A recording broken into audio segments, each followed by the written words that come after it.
Here is 2025 FRQ number 1 on the AP Calculus AB and BC exams.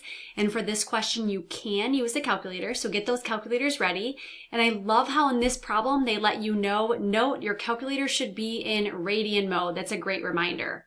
So question number 1 says, an invasive species of plant appears in a fruit grove at time t equals 0 and begins to spread. You are given a function c of t, which models the number of acres in the fruit grove affected by the species t weeks after the species appears, and it can be shown that c prime of t equals 38 divided by 25 plus t squared. For part A, you are asked to find the average number of acres affected by the invasive species from a time of 0 to a time of 4 weeks, and we need to show the setup for the calculations. So as soon as I see find the average number of acres, that tells me that I need to calculate what's called the average value. And here's the formula for the average value. It's 1 divided by b minus a times the integral from a to b of f of x dx.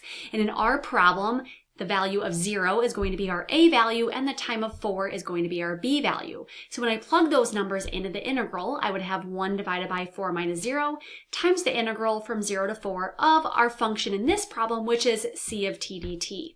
I used my calculator then to plug this in, and I know we all have different graphing calculators that are out there, but I found the integral from 0 to 4 of the function c of t. Notice it says arctangent, and some of you may be wondering, for example, on the TI-89 plus, TI-84 plus, where do I find arctangent? Well, that's the same as inverse tangent. So you would have to press second tangent, for example. So plugging that in, I get the answer of 2.778. Moving on to part B, it says to find the time t when the instantaneous rate of change of c equals the average rate of change of c over the interval from 0 to 4, and we need to show the setup for our calculations yet again.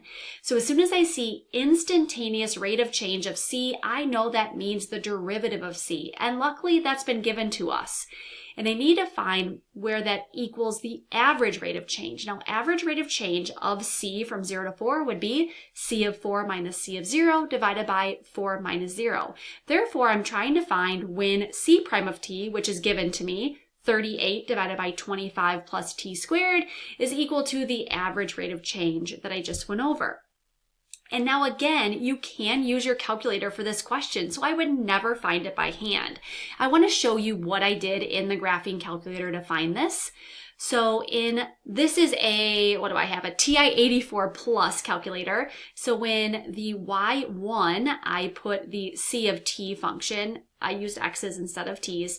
And then in the y2, I put c prime of t. Now the reason I put in c of t here is because I didn't want to calculate c of 4 minus c of 0 over 4 minus 0. I wanted the calculator to find it for me. So once I enter c right here, I can then do y1 of 4 minus y1 of 0. That's essentially c of 4 minus c of 0 over 4. Then you'll notice that I went to this equal sign right here and I pressed enter. And notice if I scroll down, that equal sign is no longer highlighted. That means my calculator will not graph this y1, and I don't want it to, right? I want to find where this c prime of t equals this average rate of change. Then I went to my window and changed my window to only go from 0 to 4. And you can see in the graph, there's the intersection point. And I calculated that intersection point using second trace. So back to the problem here. Once I did that on the graphing calculator, I found it to be a time value of 2.154. Moving on to part C, it says, assume that the invasive species continues to spread according to the given model for all times t greater than 0. Write a limit expression that describes the end behavior of the rate of change in the number of acres affected by the species, and then we will evaluate this limit. Now it does say write a limit expression that describes the end behavior. So that tells me we are finding the limit as time goes to infinity.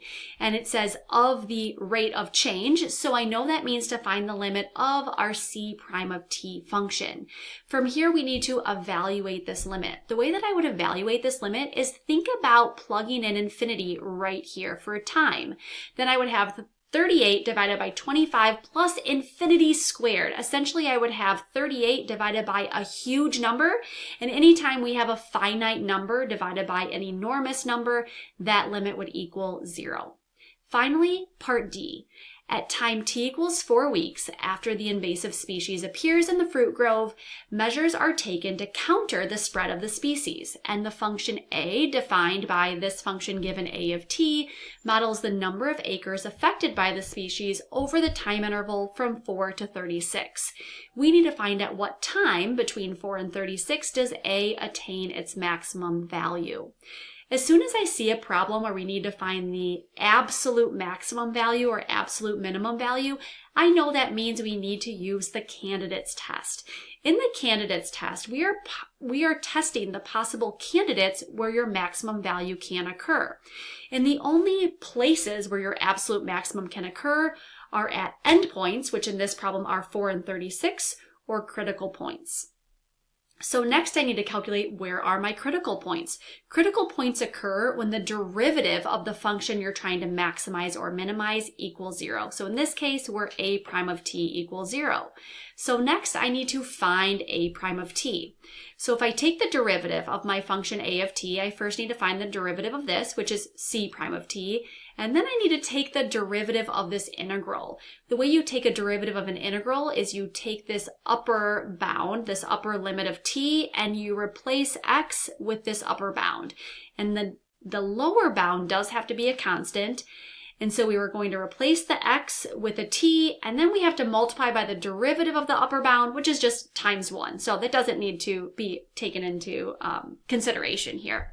So the derivative of a would be c prime of t minus 0.1 times the natural log of t. And because I'm finding critical points, I need to find where that equals 0. I used my calculator to find this. So I plugged this expression into my y1, and for c prime of t, remember that was given to us.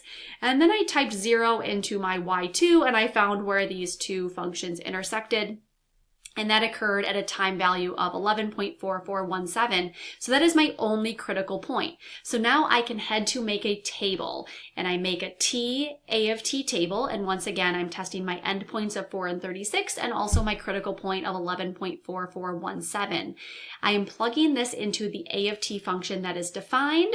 So a of 4 would be c of 4 minus the integral from 4 to 4 of 0.1 times the natural log of x dx. And remember that this integral, if I'm going from 4 to 4, is just 0. So essentially this one is just evaluating c of 4, and I used my calculator for that, and I got 5.128.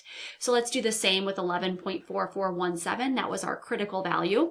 And again, you're replacing the t and a of t with that value, and I got 7.316 or 7.317. Remember on the AP exam, you can either round or truncate. You just need to make sure to give at least 3 decimal places.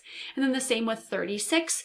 I plugged in 36 into my a of t function to get 1.743. So now I can answer the question, at what time t does a attain its maximum value? And I can see that a of t attains its maximum value at t equals 11.441, or if you did round, you would say 11.442. And that is it. Question number 1 from the 2025 AP Calculus AB and BC exams. I hope you found that helpful. See you in the next video. Bye.